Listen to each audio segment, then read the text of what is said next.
Whoa! Woo! Yeah! Who's up for round 2?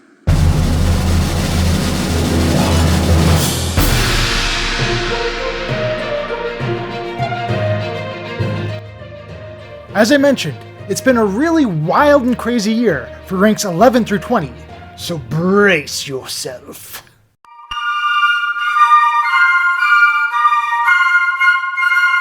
InstaNatural had 147,000 subscribers and has since gone down by 6,000, bringing him down to 141,000. Most of this has happened in the past week or two, because InstaNatural has publicly proclaimed that after 6 years, he is no longer a flat earther and is entirely abandoning the model. Esse vídeo aqui é um resumo dos últimos dias aqui no canal, tá? Como vocês já sabem, tem gente que ainda não sabe, tá chegando, né, pelo Instagram. Pessoal do Instagram, um abraço, eu vou voltar a responder a vocês também. Vocês estão mandando muitas perguntas lá. E inclusive ainda referente à minha decisão, né, onde eu já falei pra vocês que eu não faço mais parte do movimento da Terra plana. Eu não defendo mais a teoria da Terra plana.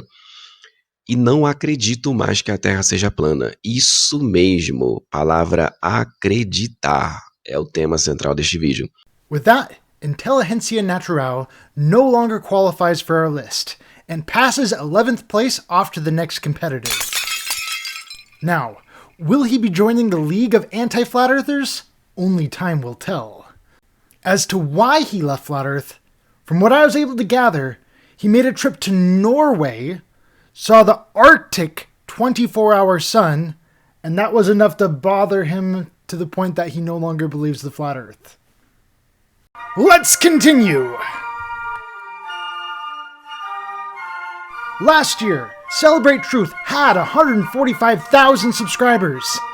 Since then, he has gone up by 5,000 subscribers, putting him up to 150,000 subscribers.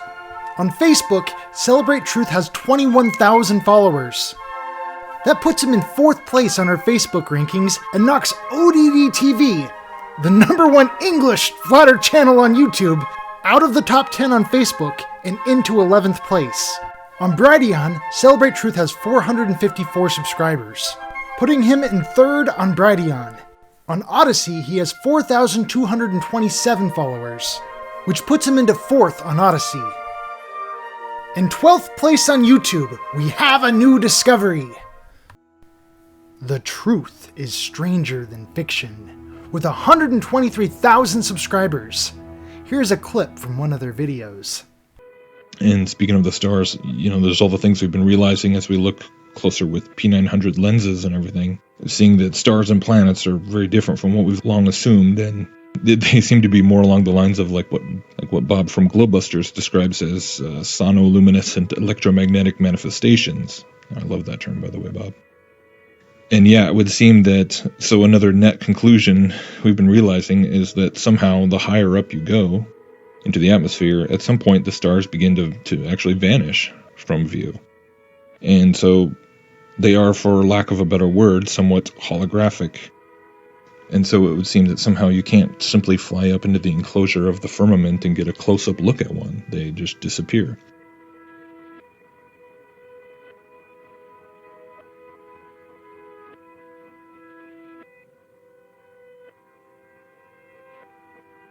So really the combined picture that all these factors would seem to be presenting to us is that somehow all of these little elements work together to create this domed appearance of the heavens.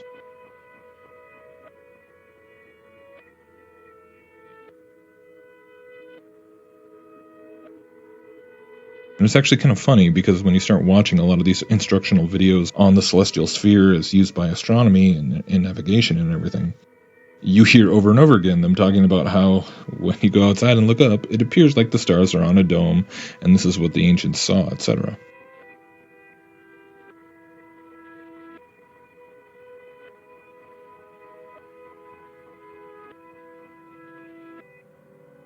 So this is the crazy little question here. This is where I have to stop and wonder if this isn't the point where so much of the illusion is just all stemming from. because, of course, those who laugh at the idea of the flat Earth and point to astronomical knowledge as clear evidence for the globe, they'll instantly say that as you move around the Earth, you're able to see space from every angle. A hemisphere of the celestial globe is said to simply be what you can see from any given spot on the Earth, because that's your field of vision, and the other half was being blocked by the globe. But what is beginning to emerge is that this, quote, dome overhead is really just more a function of our visual faculties as we move across the plane.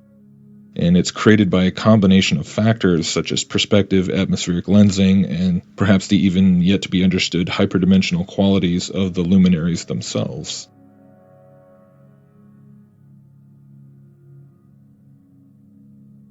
So to me, it seems pretty likely that this is a very key point in the entire debate over cosmology.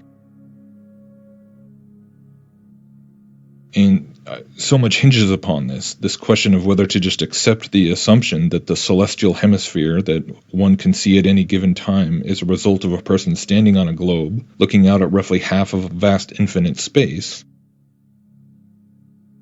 or if indeed perhaps that celestial hemisphere, quote unquote, is really just something that is more a function of the way we see the sky as we move across the flat Earth.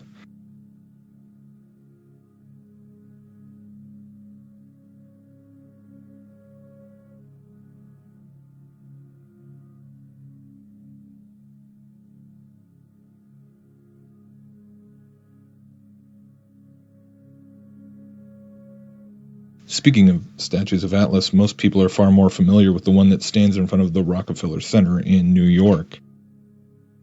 And once again, when you look at it, it's easy to assume that the globe structure that he's holding is a representation of the globe Earth. But if you look closer, you recognize that there's symbols on there that are of the planets, and probably the zodiac as well.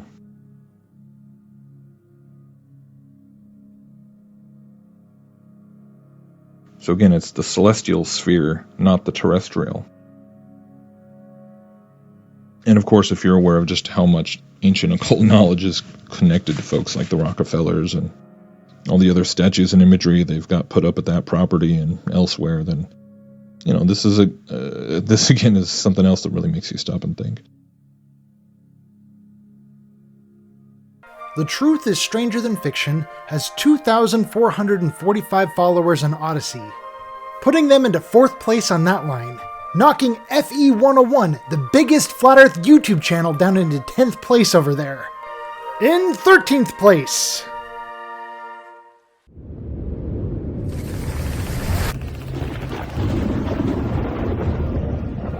World's Last Chance. Last year on YouTube, they had 120,000 subscribers, and have since gone up 1,000 subscribers, putting them at 121,000 subscribers. On Facebook, they have 700,000 followers. With that, they take 3rd place on Facebook and knock FE101 out of the top 10 on Facebook. In 14th place, we have Flatwater Fe, who last year had 119,000 subscribers and has since gone up by 3,000, putting him up to 122,000 subscribers.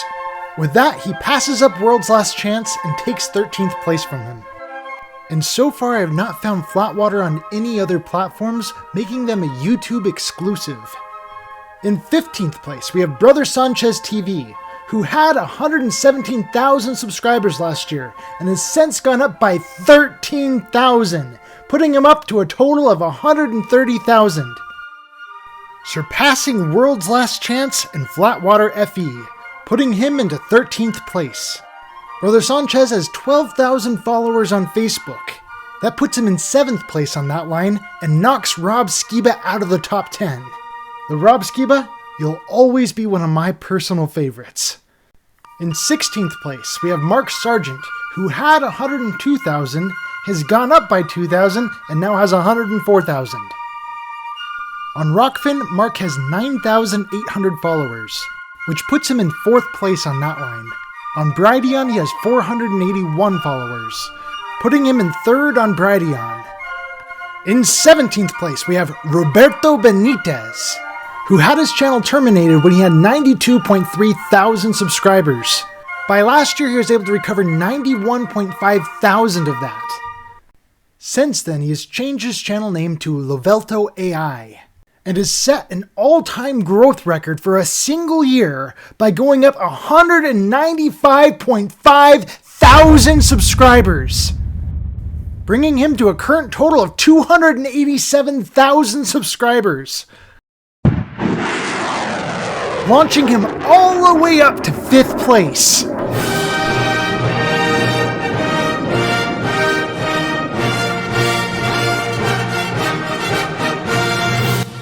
Let's take a look at one of his videos here. La Tierra no está rotando. Si la Tierra está girando hacia el este. Dos aviones, uno volando al oeste, otro al este. Si la atmósfera se mueve con la Tierra, ve las nubes moverse juntas, a 460 metros por segundo y todas las partículas de agua se mantienen en su posición. El avión que va al este viajará más que el avión que va al oeste. Incluso si la atmósfera y las sobrevivientes nubes se mueven con la Tierra, esto no afectará la distancia de viaje del avión en absoluto. La Tierra no gira, has sido condicionado, entrenado. Despierta. 3 horas en 1 minuto.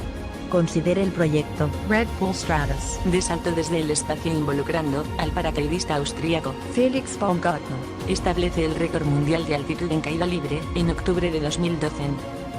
La Tierra no está rotando. Roswell Nuevo México, USA. El ascenso de Baumgartner. tomó aproximadamente 3 horas después de su lanzamiento, aproximadamente 39 kilómetros en la estratosfera sobre Nuevo México. La superficie de la Tierra en el Ecuador se mueve a 460 metros por segundo, 1674,396 kilómetros por hora. La Tierra no está rotando. Félix debería haber aterrizado aproximadamente 4.000 kilómetros al oeste. Así que, ¿dónde aterriza Félix? 70,5 kilómetros al este. La Tierra no está rotando. Salga a la calle y mire el hermoso cielo, compruebe si siente alguna sensación de giro y pregunte a alguien si siente los 1600 kilómetros por hora de velocidad. Nadie nunca ha sentido tal movimiento. Puede estar seguro, la Tierra no gira. That video was able to get 1 million views. That 287,000 subscribers knocks Jeranism out of the top 10 and into 11th place. In 18th place, we have the Flat Earth Brothers, who had 101,000 subscribers last year and have since jumped up by 10,000, putting them up to 111,000 subscribers. On Facebook, they have 86,000 subscribers. This puts them in 4th place on Facebook, and again knocks Jeranism into 11th place. In 19th place, we have Nur Barados, who had 104,000 subs last year, has since gone down by 6.5 thousand subscribers, and is now at 97.5 thousand. Don't worry though, Iryu is still a flat earther and is an active member of the Globebusters. On Odyssey, he has 4,621 followers. This puts him into 4th place over there and knocks FE101 out of the top 10 on Odyssey. On Rockfin, he has 5,660 followers, putting him into 5th place on Rockfin. On Facebook, he has 44,000 followers. This puts him in 5th place on Facebook, and knocks Ciencia de Verdade out of the top 10. And in 20th place, we have DITRH, who had 94.3 thousand subscribers last year on YouTube, and has since gone up by 7.7 thousand, putting him up to 102,000. On Odyssey, he has 2,772 followers. This puts him in 7th place on Odyssey and once again knocks Ciencia de Verdade out of the top 10. On Brighteon, DITRH has 843 followers. This puts him into 1st place on Brighteon. But, doing some digging on Brighteon, I found a Brighteon exclusive Flat Earth channel called Wake Up that has 935 followers, which beats DITRH to 1st place on Brighteon. Here's a clip to one of their videos. Alright guys, guys, I got a standard map of the world here. And what I'm going to do right now is look up flights from New Zealand to Argentina. And should be a pretty straightforward flight, as we can see from the map here. But let's see what Google Flights has to say. So I've got Auckland, New Zealand to Buenos Aires. I'm going to hit search.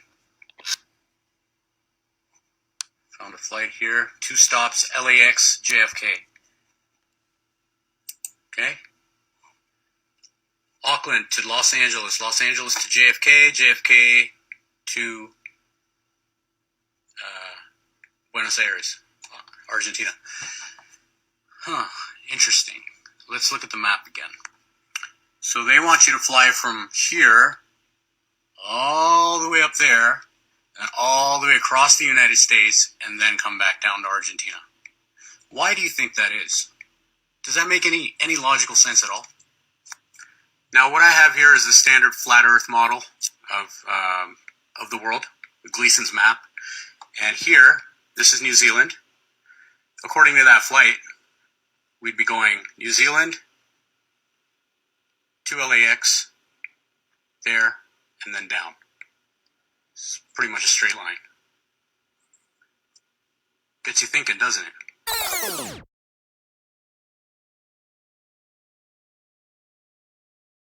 And here are ranks 21 through 30.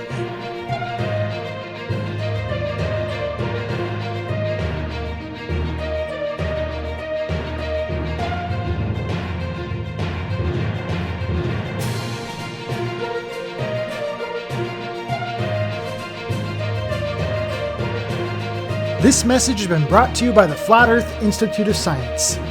If anyone would like to help out in the research that goes into this, please let me know about it.